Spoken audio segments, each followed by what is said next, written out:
Good day, mate. I'm Grandmaster Williams, hailing from the House of Aries, PhD, metaphysics, enjoying society, after a healthy lunch. It was a ceremony.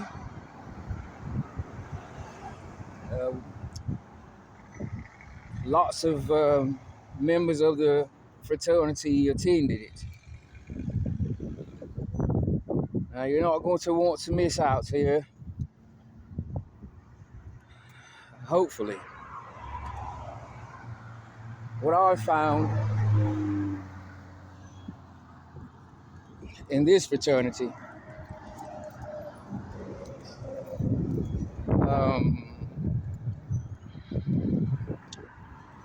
relevant to how we are to spread our wings,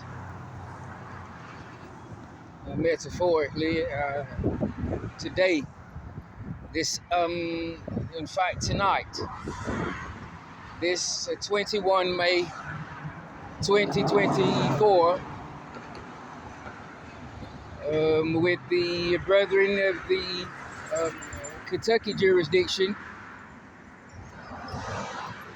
and at the Lexington Lodge, number 1, in the Rubicon Masonic Society. We're going to talk about, after we have a lecture, that is, Freemasonry and English Reformation. And the reason why is because I've researched it. I love to do my research, and I'm not making this personal. However, I'm in need to make a disclaimer, and that is that I am only expressing my personal opinion. No matter how good or bad it sounds, I'm not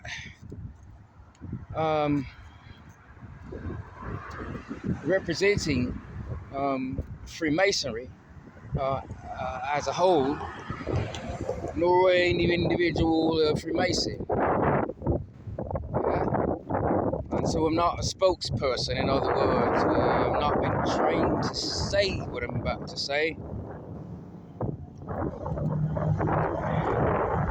And that's the reason why I put things into a first-person perspective. And I get it. It's not everybody's cup of tea, ideal listening, because so many people are very intrigued about the mysteries of Freemasonry, what they are, how we get to them, what they mean and why. And often, Freemasonry is still left in mint condition after their many inquisitions or journeys in this direction. I figure out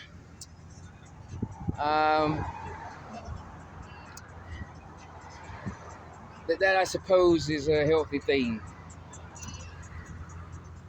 to learn and to want to learn, and researching so that I'm familiar with the subject before the lecture takes place, before we convene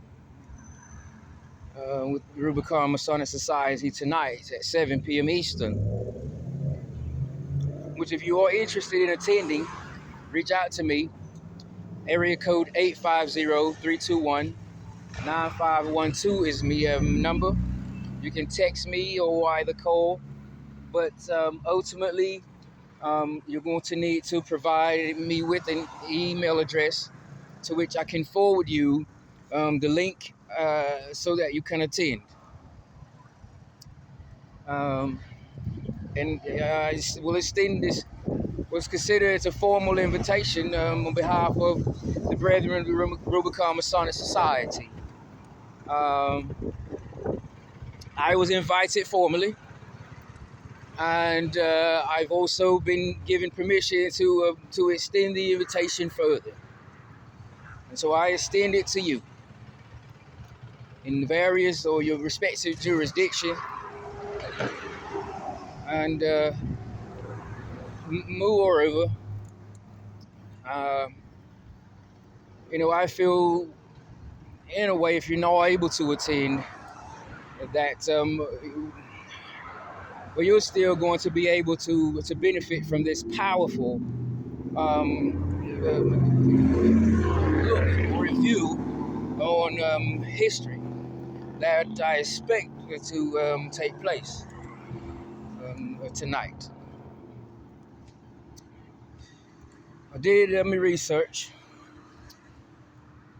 I'm not sure if I'm finished with it yet, but I have come to a point where I could break away and have a lunch.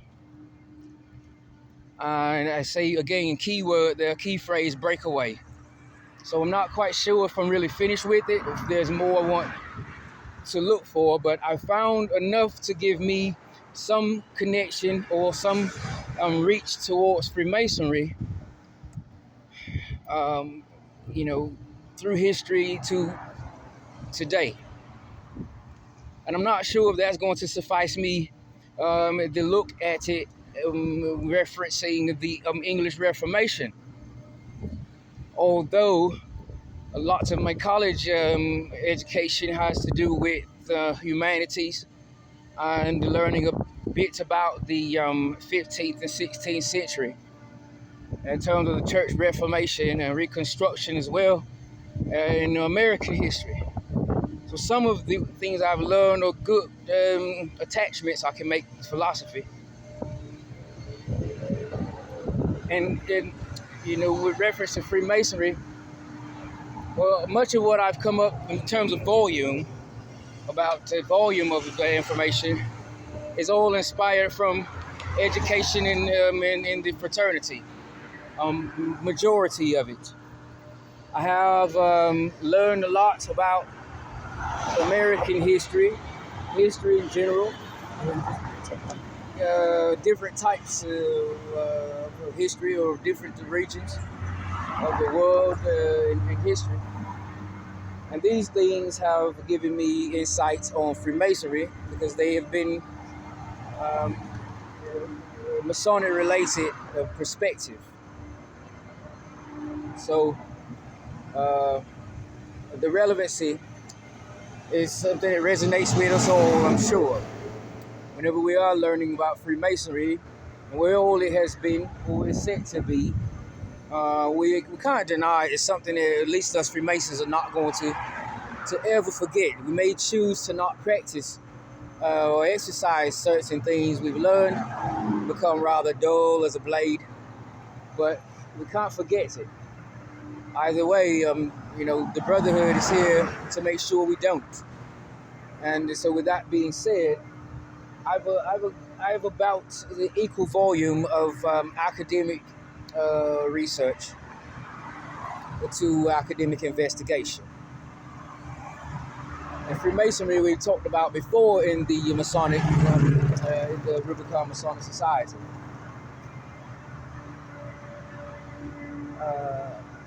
With regards to faith and where Freemasonry is going, it's something that I enjoy, not just having a word to talk about, but listening to the brothers the Rubicon Masonic Society talk about it. Because these gentlemen are truly intellectual associates to learn and to know in this fraternity as well, in this Masonic journey of mine. These brethren are very distinguished.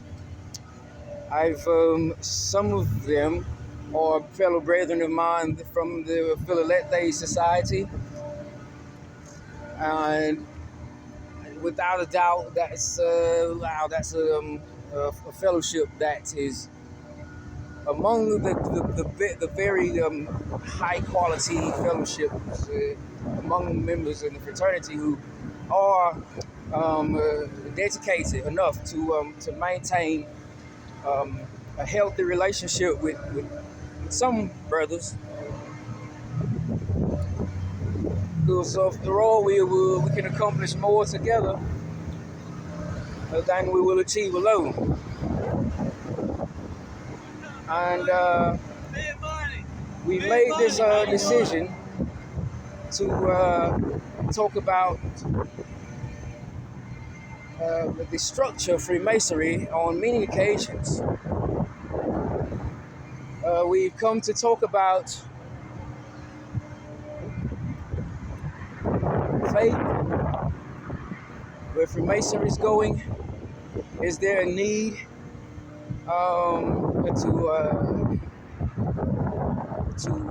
to look at Freemasonry through this critical lens, for better or for worse? What's to come of Freemasonry? How do we save it? How do we savage it? Is it savageable? Is it in mint condition?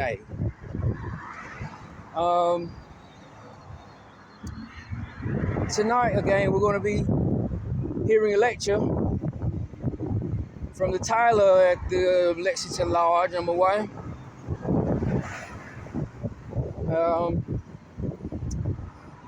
We are going to be,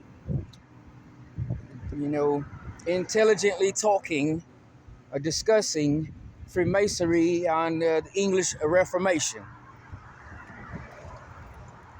So, lots of what I come to find in research today, as I'm walking for a cool off from the research in collaboration with a very closely followed lunch, is that Freemasonry has been around for some time. That is debatable across various regions of the globe. Nonetheless, the existence of Freemasonry in its age, according to truth, is just seemingly something that's inevitable. It's seemingly something that belongs here. And it's ironic, the circumstances being people who are not in Freemasonry, in other words, are not initiated, sworn to Freemasons officially. However, wanting and yearning, frankly, to learn more about the fraternity, us Freemasons, are just missing the developmental points of our gentle craft. And it's not surprising to me, in my opinion, because I'm a Freemason. And before I was a Freemason, I was something else.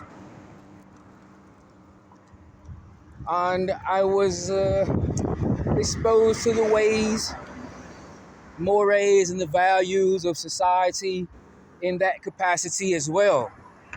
Becoming a Freemason as a Lewis, me, in 1998, 26 years ago, this year, I've not learned any different mores or values. I've learned a more distinguished and articulate way to identify with those mores I've learned about, I've become familiar with, childhood into adulthood, education, all the way through the roof to Doctor of Metaphysics degree, which I currently hold. That being said, through grade school, I embraced those values and mores that I was introduced to, developing as a child. Junior high school, I was still embracing them. High school, still embracing them. Post-secondary, college, still embracing them. I became a Freemason before I went to college. It's a little backwards. Freemasonry is a post-college, but suffice though, some of my passion towards the brotherhood is because I was not, professionally developed when I became among the brethren of brother in this fraternity. And of them, many of us are post-secondary educated. And so suffice that I did gain exposure to post-secondary education prior to, the traditional point of one's Western civilized lifespan, which one devotes to, commits to him or herself to college. So I come to understand people are interested in learning about Freemasonry, and they don't have the desire to join the fraternity. And so this has been happening ever since Freemasonry, this fraternity, was founded.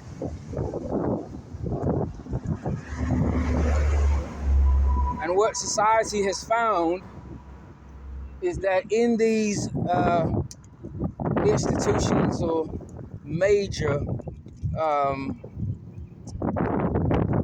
don't think of a good word for it here,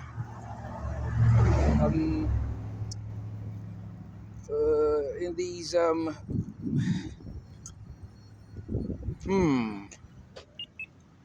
in these attempts to learn, go this way, these people are being encountered by Freemasons. What they are experiencing in their pursuit to knowledge about this fraternity from their own respective, here's something you want to look at. This is how you pick up on instructions I give or advances in real estate about cleaning equity value percents up for commercial artists, celebrities, royalty holders, etc. You don't look at it, gaze at it, and expect to evaporate it or to dissolve.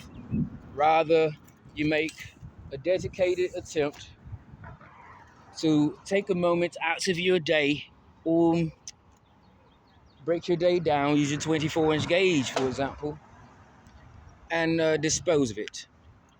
That's how you do it if you at least wear these letters here, or some similar to it, connected with it, my opinion. That's giving back to the community and engaging indirectly with what's called civil inattention for people in society, in the public square, to get the idea and to feel the impact of somebody who is into influencing positive action. Moving forward, I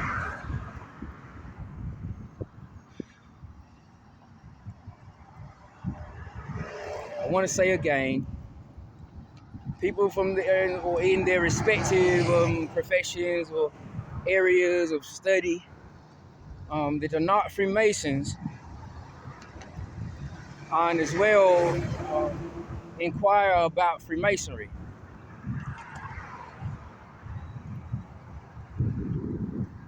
They have been, since Freemasonry has been founded,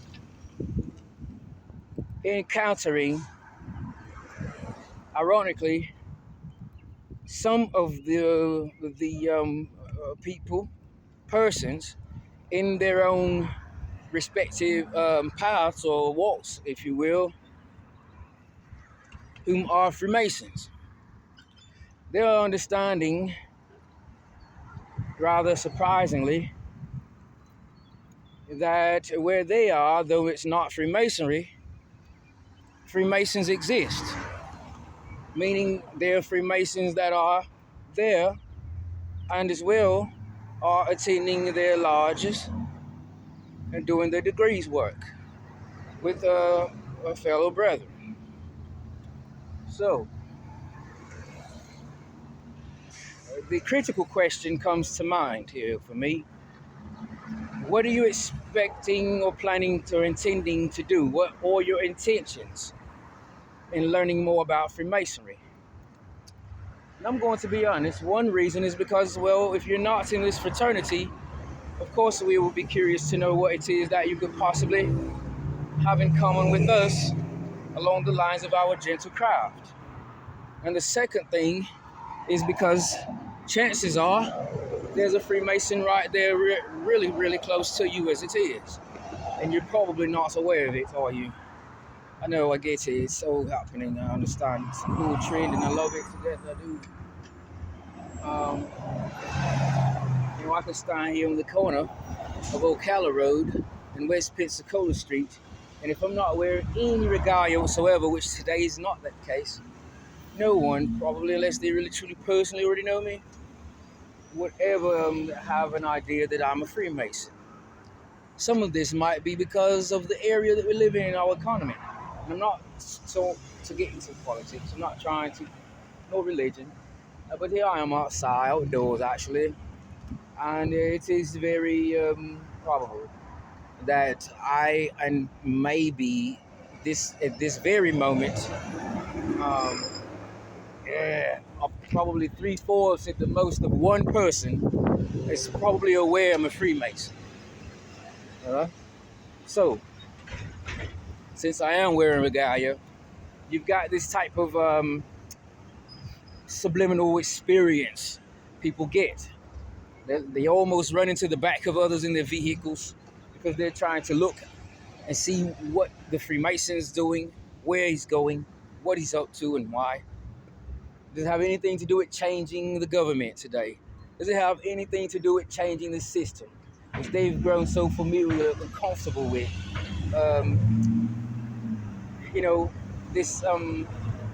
This idea of civic authority among us Freemasons is presumptuous in society, in my opinion. But it causes chaos. It truly does cause quite a chaotic stir among what otherwise is it's the norm for momentum.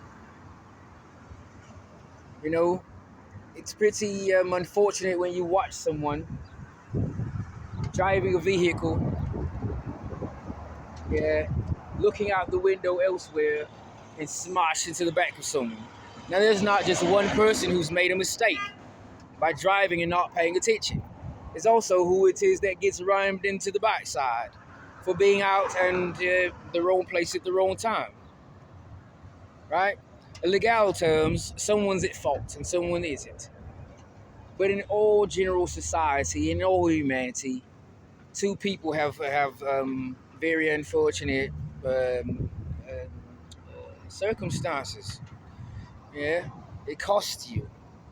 Sometimes you don't survive. Sometimes it's fatal. So this idea of trying to divert what concentration is really about into something that's recreational is quite a devotion that Freemasonry is not responsible for. in my opinion. Um, since it's been founded, with a reference to the Civil Wars, the English Reformation. You know, a lot of the opposition being it's in the church and in the monarchy, with particularly King Charles the First and the Church of England. We could start there, starting here. It's trickled down when the church has so many different denominations and things that all are underlying the church. They all are affected by what's going on the surface. So in society, it becomes very sublime when you a tale of the tape, and there are two contenders, and then all throughout your society, your community, you've got hundreds, thousands of opposers and contenders going on around and around. It is recorded in history and literature research that more than half of the battles fought on English soil were fought during that war. During that time, a large volume of bloodshed has been recorded. Now, where do we start in Freemasonry? Well, I think we're going tonight. Where do we start as Freemasons? Setting the pace for reform, forging peace and treaties, universal brotherhood, ideals for the masses. I mean, after all, there are some Freemasons who, in military, deterred from this idea of bloodletting and took conference to forge peace instead, when in fact they were on opposing sides. This is recorded in history as well. So we as Freemasons are known to, in our own respective walks of life or professions, be loyal to the very gentle craft of ours. In the time of need, we know if I'm a red and you're a blue, and we're each Freemasons, we know how to get away from either red or blue. And as brothers in Freemasonry, work on a resolution that truly belongs in terms of obligation and responsibility in all ethics and philosophy, in my opinion, to the true red and the true blue. Society's issue and struggle is today making notice, no more, no less, that Freemasonry is a private fraternity. It is not a commercial enterprise. Freemasonry is not a charitable organization. We engage in charity. And over history, numerous events occurred to which we devote ourselves as Masons to be of service to those in need. What is happening in society then, folks? Well, you've got some people who like to look at it as a vulnerable side of a Freemason. That somehow our charity and our faith and our hope makes us vulnerable. Isn't that very ironic? Nonetheless, it is reports of reality. This disharmony among literally all societies across the entire globe, sake the World Wide Web, is very a discord and disharmony. And we are learning in the philosophy corridors that Freemasonry is among major blame or suspicion in terms of our gentle craft for being the cause of this. We have the accusation titles of being devil worshippers or being satanically inclined, etc.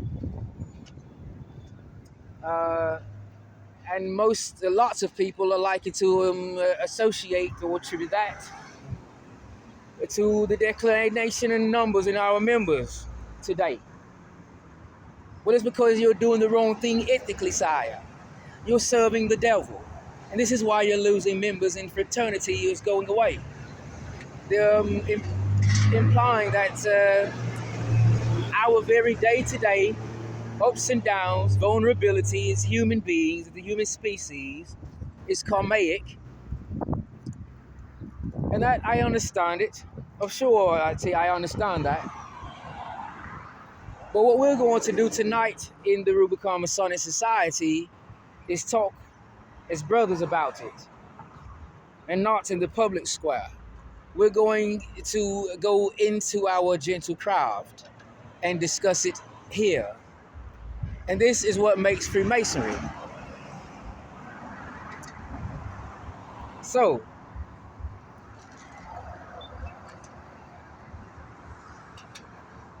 I want to talk a little bit about why the numbers are significant to me. Are you aware of what's happened in California jurisdiction since coronavirus? Post the coronavirus, have you heard the news of what has happened in the Masonic lodges in California? The numbers. Wow. You know, almost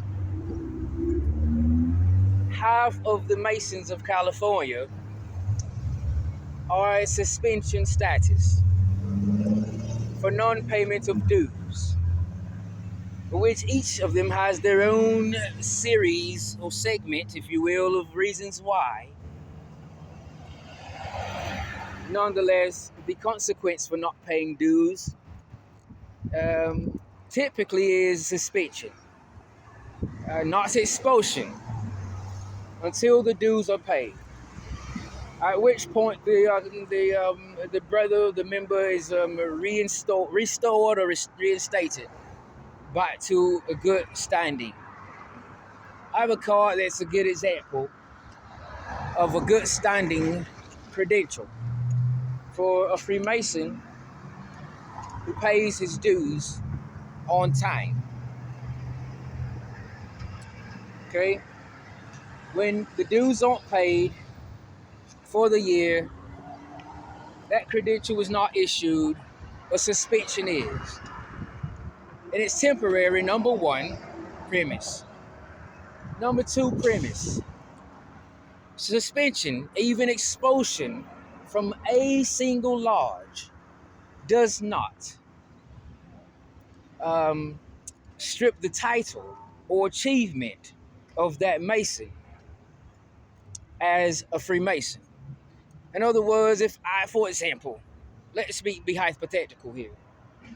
I'm expelled from a lodge. I'm no longer going to be able to attend the lodge there. Let's say I go to the next state. I petition membership everywhere possible. Me and this lodge is over with. I'm done. If another lodge permits me to attend Masonic functions there, I still, being a Mason, in light of expulsion from a lodge, I'm free to attend this lodge as a Freemason. So, being expelled or kicked out of a lodge does not take away the title of Freemason from the Mason. Mason is free from that lodge to join elsewhere. And as far as they're concerned, well, they let you. Congratulations. So, in the California jurisdiction, there's post-coronavirus, and of course, each has their own legitimate, valid reason why. Due to non-payments of dues. But specifically, this is encompassing the policy of social distancing and not being able to meet in person. The significance of us before the coronavirus, just 4 years ago, give or take a few.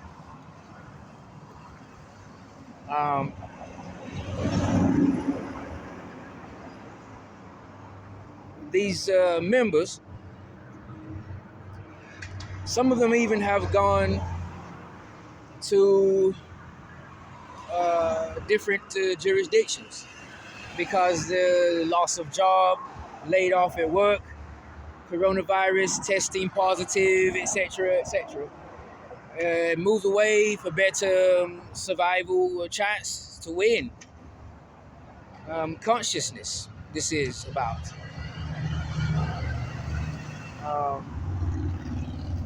And as I said earlier, they've obtained Masonic membership elsewhere.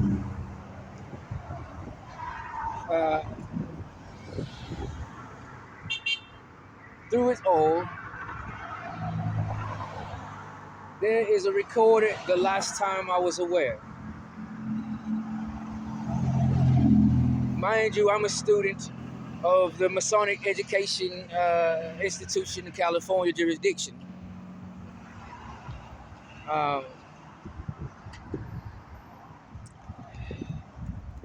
Last I was aware, there were 40,000 California Masons at suspended status for non-payments of dues. 45,000 in good standing. That's in California jurisdiction, a total of 95,000 Masons. Now this is pretty mind-blowing to me when I first learned about it. It's almost half of the Masons not able to attend the lodge until the dues are paid. The significance here in terms of psychology, in my opinion, because I have 2 certifications in psychology, is that none of the suspended brethren are stripped of the title Mason or the possibility of obtaining membership elsewhere. So, tentatively, and take it with a grain of salt here, and of course, in my opinion, these are still potential active Masons. Can you imagine, given the basis of coronavirus, which is failure to wash hands properly, frequently enough, sterilize areas, sanitize areas, get rid of bacteria, right? What it does when that's the kind of ethics or values we carry. When in society you've 40,000 Masons on suspension status, not expulsion status, and 45,000 whom aren't, but of them, the entire 95,000 are still to be regarded as Freemasons. What do we do to aid the brethren on suspension status while not attending the lodge? What do we Freemasons do? We can't go over the head of a jurisdiction. We can't override what the lodge has determined. Not to mention, moreover, the worshipful master in many lodges, as a matter of fact, have initiated a concession during the explosion of the coronavirus across the globe, of waiving the requirement to pay dues because we weren't meeting in person due to policy, social distancing. Many of the worshipful masters, ethically said, "Oh, don't worry about it. I don't even want to wait until you're grieving to me about the inconvenience of not meeting in person, which we've not ever not done prior to the coronavirus, with regard to paying dues. It's the essence of us.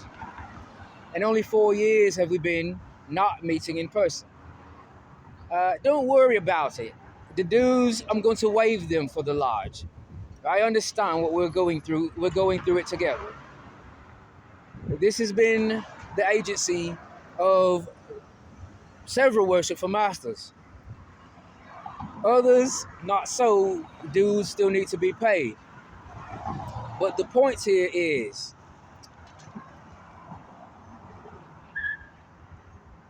what we do as Freemasons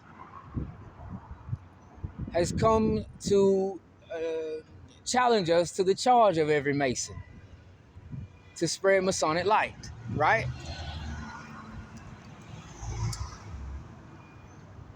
And like now, post the coronavirus, while unfortunately membership is declining in light of it, and mass, I want to say premature media is trying to expose Freemasonry for something unsuccessful or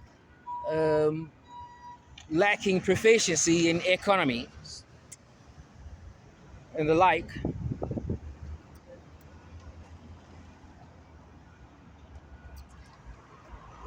It's brought us to a critical point, a retrospect about where we've been and how we got there. We're looking more and more now, post-coronavirus, and the same old in collaboration with it, of those who are just into things without truly being sincerely into them. We know these among the names of Cowans, masqueraders, eavesdroppers, to where we tonight again intend to unfold the gentle craft of Freemasonry from the corner in which it belongs.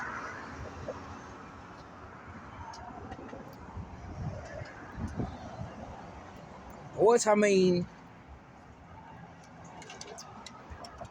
is, as it is in research and my academic investigation, I've learned and I understand somewhat. Of course, me understandably, I'm expecting to learn a lot more tonight. That this type of social chaos has been taking accord since Freemasonry was founded. It's not just today. It's not just 2024. Why, in the 18th century this was happening, wasn't it?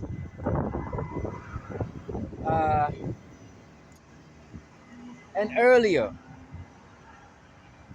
But tonight we're going to talk about Freemasonry and the English Reformation and the church all those many denominations and branches, all at the surface of the church's disputes or oppositions, are that many multiples over by denomination of chaotic order, and inconveniencing us Freemasons in our professional walks of life, as if we aren't sovereign human beings as well, as electricians, engineers, musicians, music producers, metaphysicians like myself. You know, I can share you some little bit of experience quickly. I'm an associate of the United Lodge of Theosophists, and I'm also, it so happens to be, a doctor of metaphysics. But do you know as well, because I'm a Freemason, the philosophical side of things that I like to share, sometimes it's a little bit too much, I've been told. Very ironic for how much a civic authority is imposed, or maybe that's not the right word. Make sure the spin that really is there is getting in where I'm speaking. The civic authority that is propositioned to us as Freemasons by general society, assumed to be authoritative, ambassador, etc.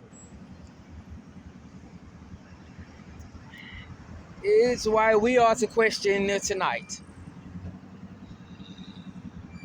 where we as Freemasons are to go, aiding our fellow brethren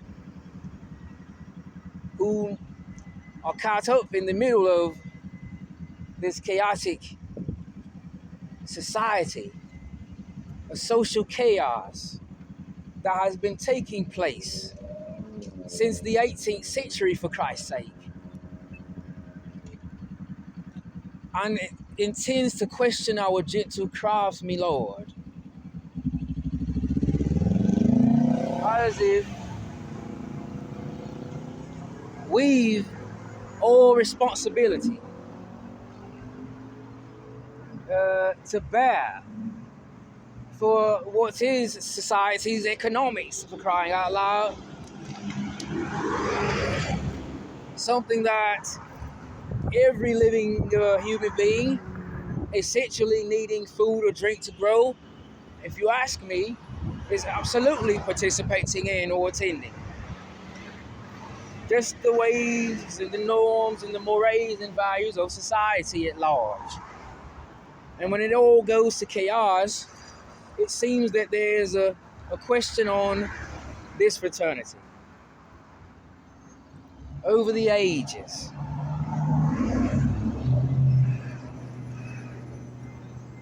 And again, we intend to look at it again in a critical lens, through a critical lens, excuse me, and analyze the story, not the Freemasonry, not of how humanity has evolved or been created, but this chaotic manner society altogether is upon. Knowing very well so of society, we've got thespians, we've got artists, we've got musicians, we've got engineers, we've got painters, we've got Christians, we've got Jews, we've got Muslims, we've got Protestants. Society is a very delicate adventure from, frankly, wherever you are, in all truth. Thus, it's somewhat unfortunate, or of misfortune maybe, that such a social chaos exists, in which, whether you're a Freemason or not, you have to share the vulnerability to. What are we going to do? about it? What are we going to do as a result of? And so, since in this list of options, Freemasonry is always popping up. What about the Freemasons? What about those devil worshippers? What about those satanic fraternities, those rituals? Aren't they responsible for this chaos, the causation of our discord in society?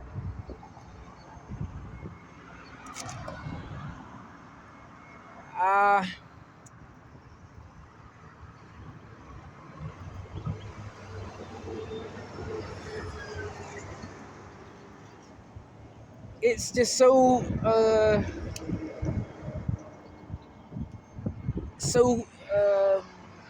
devastating to hear about. As an electrician, as a musician, as a plumber, as a teacher, as a professor, and then in the times to meet in the lodge, a Mason in the lodge. This is what we're going to have to do tonight. We're going to meet the Rubicon Masonic Society to discuss Freemasonry and English Reformation. We're going to visit, in time, many instances of heroic Freemasons who have served in capacities outside of the lodge, outside of Freemasonry, in military, hospital medicine, etc., who have continually served and helped bridge the gap in this behavior, or this behavioral pattern, rather. So no doubt about it, we are going to be liberated today, tonight, at least as far as I have to say. We're going to talk about some of the Freemasons. At least I've come up with them in my research, my academic investigation. Whom have been on, in fact, opposing sides, contenders,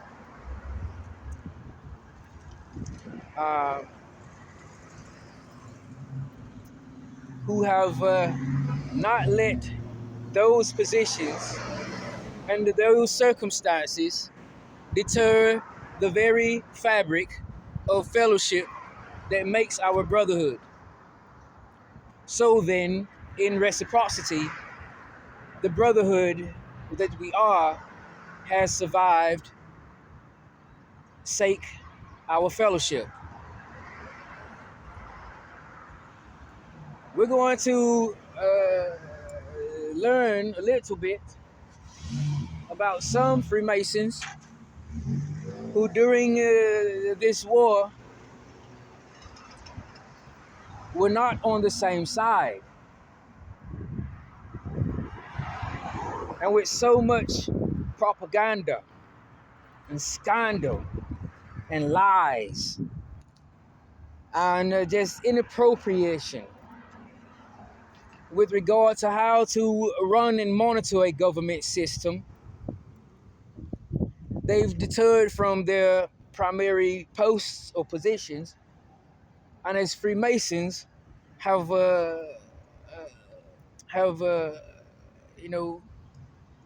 compelled toward a resolution that actually is not the problem and no issue, frankly, of Freemasonry.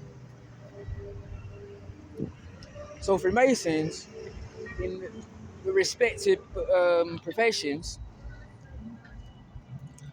in the light or case of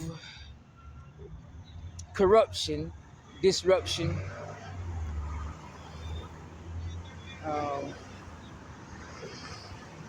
death, disharmony, etc., have decided you're on one side of the gate and I'm on the other side of the gate. But at the gate, all of the armies are in opposition, and we can't be this way as brethren. So, how about I tell me commander, go away. I don't want to hear it. You're only here for a moment, a term, and then somebody else takes charge. Freemasons are Freemasons for life. Sorry, we don't want to hear it. And as well, brother, I say to the commander, I just don't want to hear it. After all, this battle is going to cause me to have to battle against my brother from the lodge. Well, I already know it, bro, sir, because we can get a hold of the news, say. All of those who aren't even in military are learning that we at the force are at battle. And so through the correspondence circle, I learned our opposition contains one of my brethren.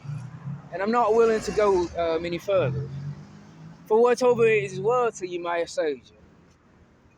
Tonight we've a large meeting and he's also in the lodge I'm in. What much sense of it?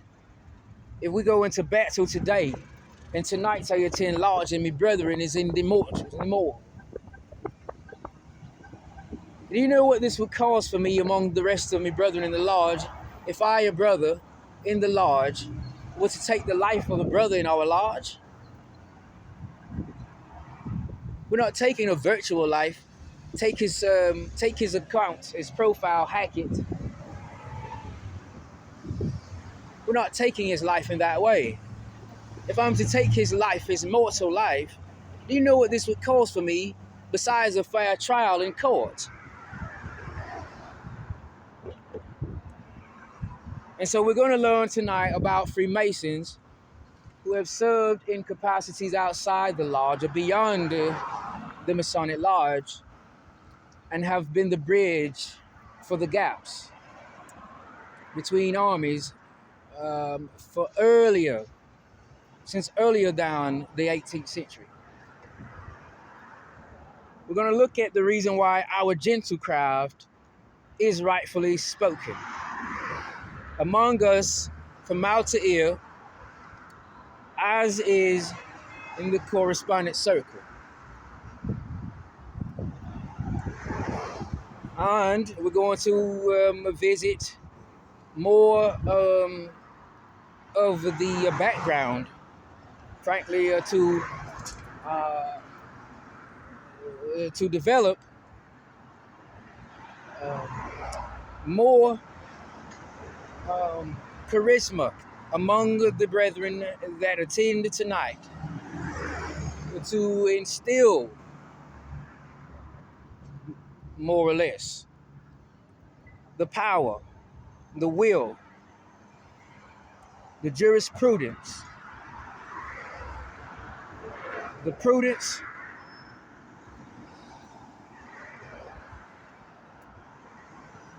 and temperance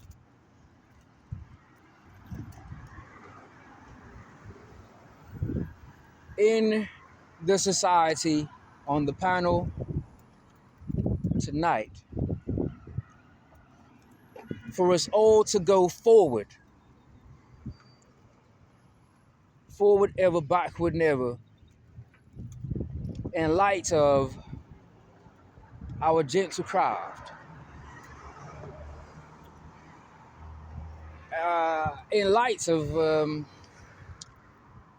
our own history. We've something to say or to think or feel or reflect about the Renaissance era. But in history, when we've attempted to do so, we've been met with much opposition. And I am personally, I'm oblivious to what is at the center of it. Entire regimes just can't rule everything nonetheless. And so there's a mishandling of the fibers of society by some who have been in positions of authority. In my opinion, luckily, the presence of at least a Freemason in those agencies is why we are as far as we are today in society. No doubts about it. So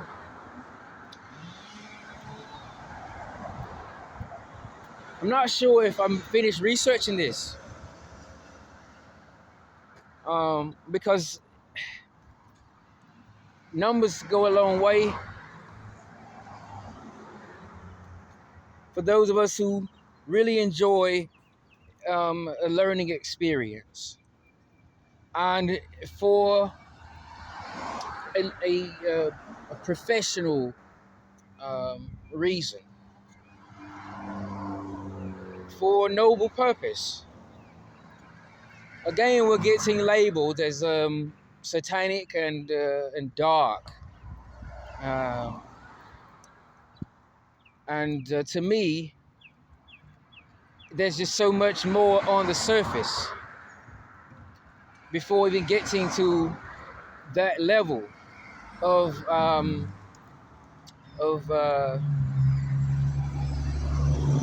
descriptions of Freemasonry or of any Freemason.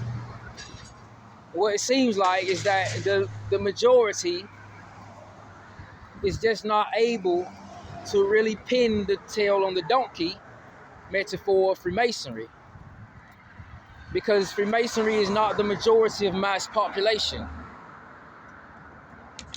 So it's very ironic, this attention that many are trying to just make the worst case scenario of, by suggesting, to people, to don't learn about Freemasonry, don't get into that realm, don't go into that field, that area, run away from that, flee as fast as you can,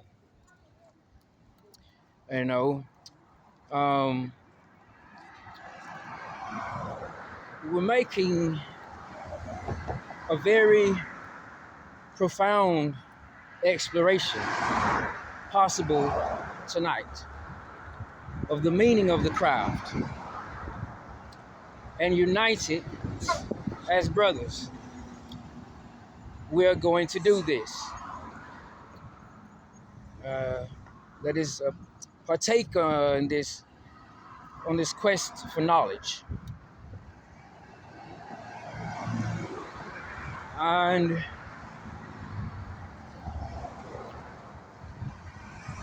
I'm excited about it for academic reasons, because what I'm learning in Freemasonry, what I've been learning since I was 18 years old to the current, which is 44 years old, going on 20-something,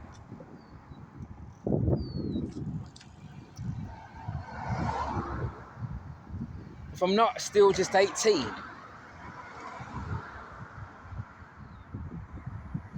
is how to transpose expression or the expressive form of history for my own personal need. It's as simple as like a public school and a private school. Well, a public school, for example, one attribute of a public school is everybody was wearing whatever they want to wear. And then in a private school, typically there's a uniform where everybody's dressed exactly alike. And so we listen and take that here with what I'm going to say next, then to me it will be a great accomplishment conveying a message to each and every one who has been fortunate enough and available to tune into this one. And that is, in analogical terms, a public school is to all our learning in public schools. History is one of them subjects.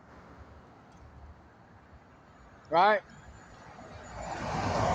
But then Freemasonry, my personal experience thus far. Now to a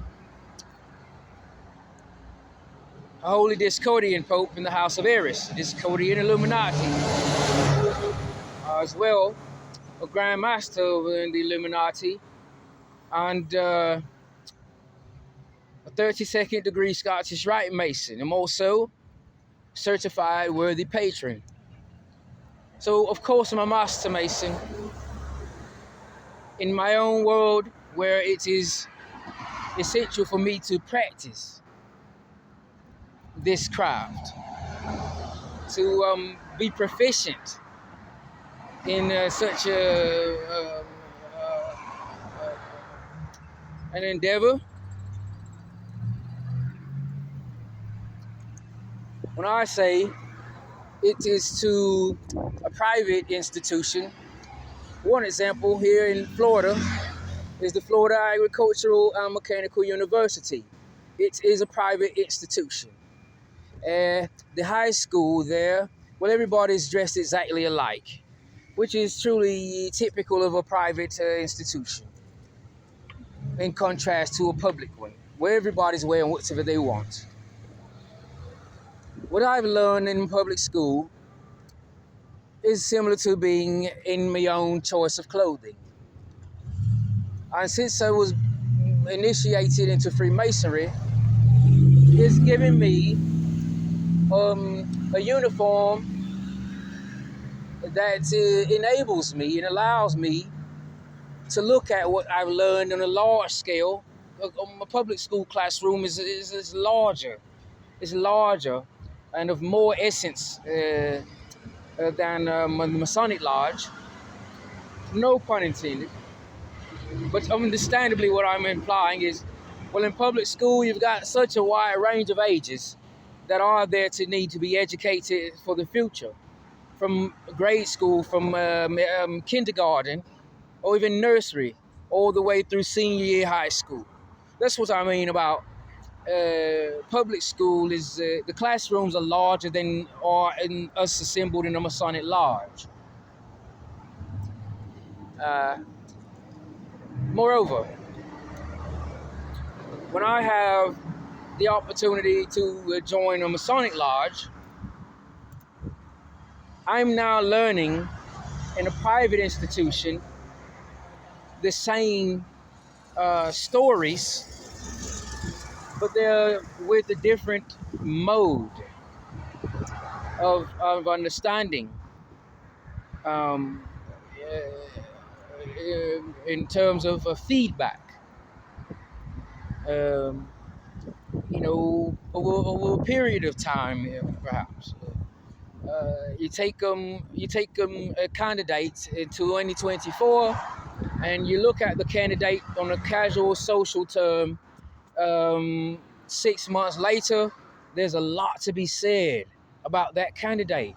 One would not imagine on the outside looking in, because it's not of the physical appearance of the candidate that is of essence. It's the moral structure of the candidate. It's internal candidacy that has taken place in surplus over this candidate. See? And so, like that is me going through grade school from K through 12, and then at 18, a year after I graduated high school, joining Freemasonry, being made a Mason. And then learning Well, in Freemasonry, there are also college grade school teachers or college professors. Uh, you know, you are among psychologists in the lodge. Possibilities here. Not that your lodge necessarily has one or will, but you are among possibly uh, doctors, lawyers, brokers, agents, chemists, linguists, entrepreneurs. And so in the lodge, I'm learning what I learned, so to speak, in grade school or public school.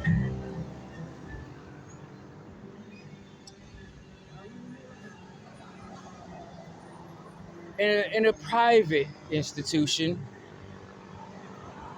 with a different standard for existing in the lodge or this institution, or for participating or being a pleasure to be around, to privileges, to benefits and rewards. And it's, for me, it's been since 18 years old. That means this year it's been 26 years I've been in this kind of a learning mode. And so it's a little bit different from those who've already turned 50, 70, 80 years old. Somehow, although on the level it truly is the same.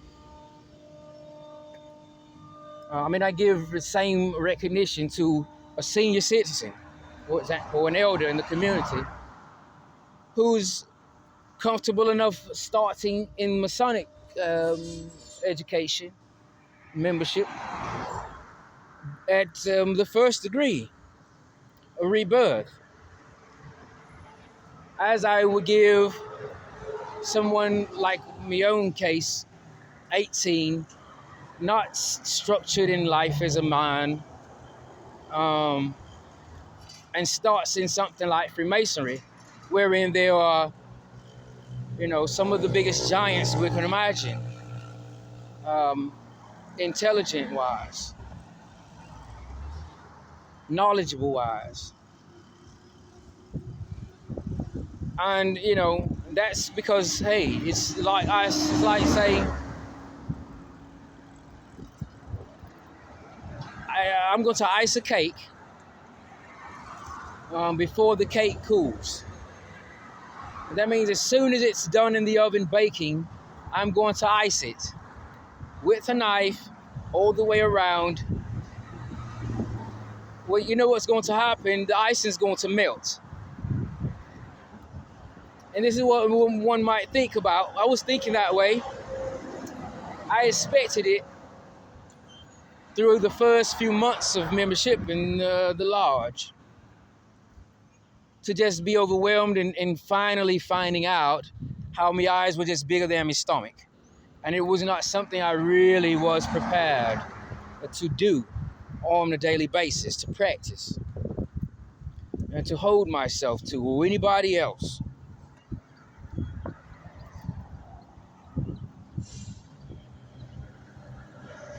But what has happened has been the unforeseen. It's been our gentle craft.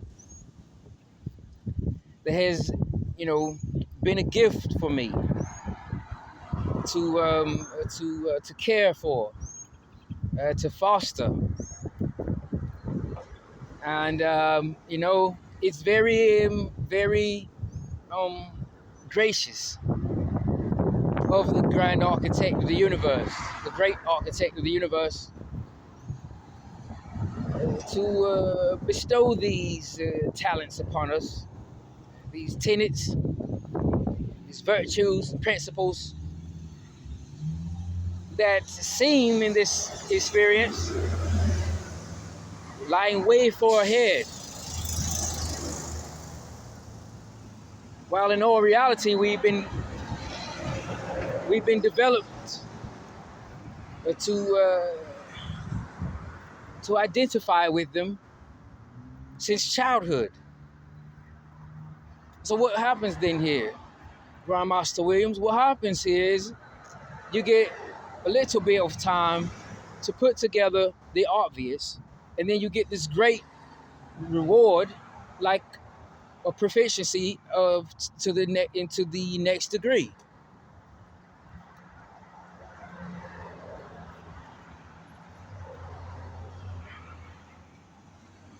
Then among brethren, you're somebody,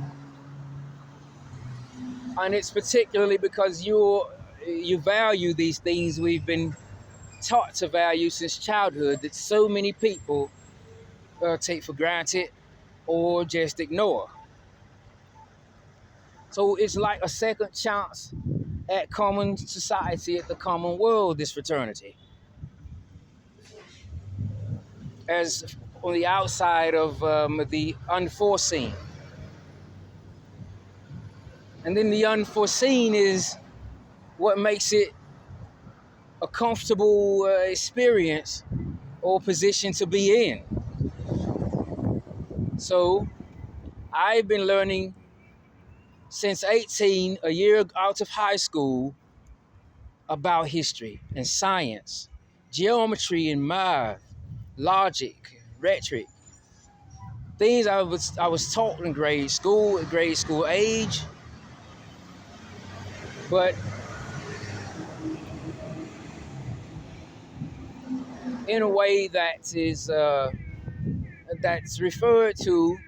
We could refer to it as Masonic intercourse.